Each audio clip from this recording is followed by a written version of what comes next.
खुलुमबाय लोगोफोर जोंनि भारताव प्राय 150 करोड़ 150 करोड़ सुबुंफोर दोङो आरो बिनि गेजेराव सानफ्रोमबो ओरैबायदि किसुमान जाथाय जाबाय थायो जाय जाथायफोरनि गेजेरावनो किसुमान ओरैबायदि जायखौ फोथायथावै बा गनायथावै जाथाय जायो आरो बेफोरनिफ्राय आं सायख' किसुमान जाथायखौ नोंथांमोननि थाखाय लाबोयो जायनिफ्राय जोङो किसुमान बाथ्रा सोलोंनोबो हायो बा जायनिफ्राय जोङो साबधानबो जाना थानो हायो।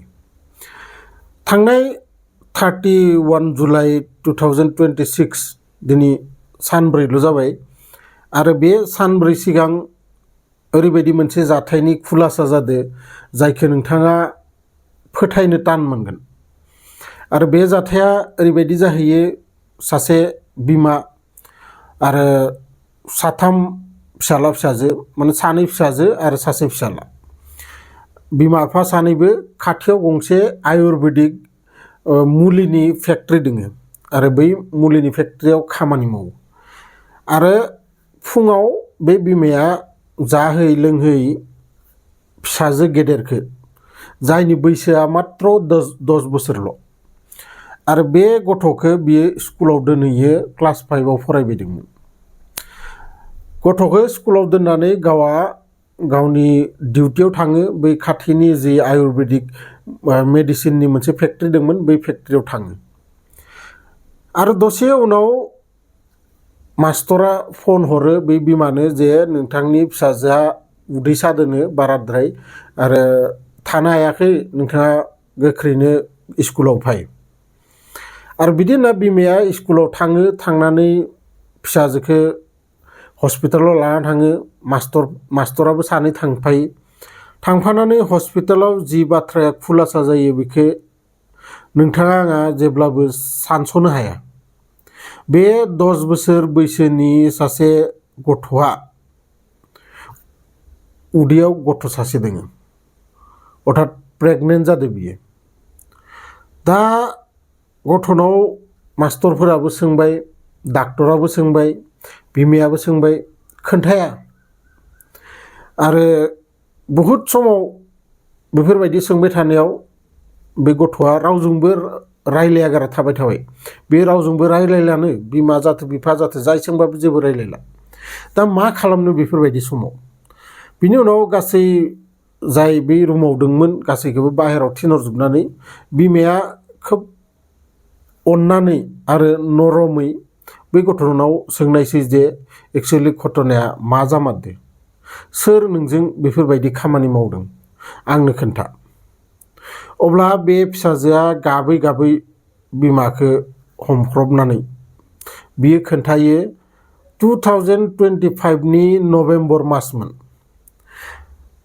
बिमा बिफाया जाय फेक्ट्रियाव खामानि मावो बै फेक्ट्रियावनो सासे ड्राइभारा बिखौ हारसिं मोननानै खुगायाव मुथेना बिनि रुमाव लाना थाङो आरो बै रुमाव लाना थांनानै बेजों बेफोरबायदि खामानि मावो आरो बिखौ सिगिनाबो हरो जुदि नों माबा मोनसे कारनाव सोरनोबा खोन्थायोबाथाय नोंखौ गोन्नायाव सेथेना बुथारगोन आरो लोगोसे नोंनि नोम्मा नोम्फाखौ बे फेक्ट्रिनिफ्राय बहनना हरगोन।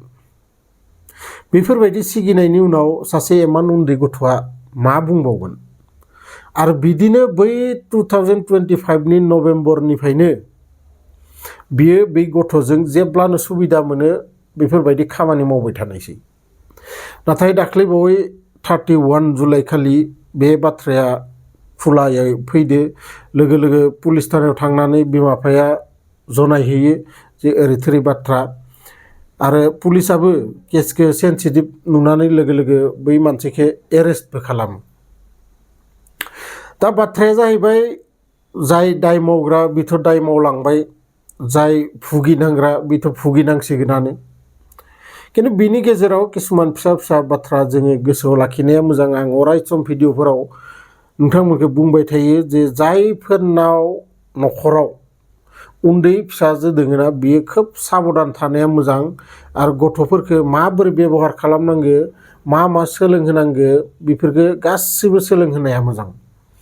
मानोना दा जुगाव रावखौबो फोथायथावा रावखौबो बिश्वास खालामथावा आरो बिनि थाखायनो गथ'फोरखौ उन्दैनिफ्रायनो बेड टाच गुड टाच बा सोरबा माबाफोर बेफोरबायदि खामानि मावदोबाथाय नोंथाङा एसेबां फोथायनाय होनांगोन गथ'नो जे गथ'नि थाखाय नोंथाङा आरो जाय न'खरनि बिमा बिफा बिनिख्रुइ बांसिन लोगो रावबोआनो गैया। ओरैबायदि नोंथाङा फोथायहोनांगोन, ओरैबायदि नोंथाङा अननाय होनांगोन। दिनै बै गथ'आ जिखालि जादोंमोन इखालिनो जुदि बे जाथायखौ बिमा बिफानो खोन्थानायमोनबा दिनै बेफोरबायदि जायामोन। जायखिजाया भिडिअखौ आं नोंथांमोननो बेफोरबायदिनो इनफरमेटिभ भिडिअ लाबोबाय थायो। नोंथांमोनखौ आङो रिकुवेस्ट खालामो जायफोरा गोदानै आंनि चेनेलाव फैदो चेनेलखौ साबस्क्राइब खालामना लाबानो जाबाय। आरो लोगोसे बे भिडिअखौ नोंथांमोननि लोगोफोरजों बा नोंथांमोननि खाथि खालानि जाय नोंथांमोनजों रायज्लायलायो बा बेफोरबायदि फेमिलि दोङो बिथांमोनजों नोंथांमोना भिडिअखौ शेयार खालामलाय, अब्लासो आंबो बे भिडिअनि थ्रुयैनो एसे दावगालांनो हागोन।